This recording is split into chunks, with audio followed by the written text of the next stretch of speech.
அனைவருக்கும் எனது அன்பான வணக்கம். திருவள்ளுவர் இயற்றிய திருக்குறளில் பொருட்பால் அதிகாரம் 39 இறைமாட்சி 387வது குறள். இன்சொலால் ஈத்தளிக்க வல்லார்க்கு தன் சொலால் தான் கண்டு அனைத்து இவ்வுலகு.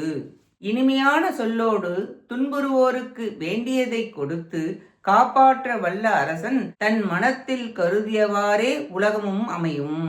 இன்சொல்லோடு ஈந்தளிக்க வல்ல கொடுக்கும் குணமுடைய வல்ல அரசனுக்கு இவ்வுலகு அவன் கருதிய பொருளெல்லாம் சுரக்கும் என்பதாகும். அளிக்க என்பதற்கு அருள் செய்ய, காக்க என்பது பொருள்.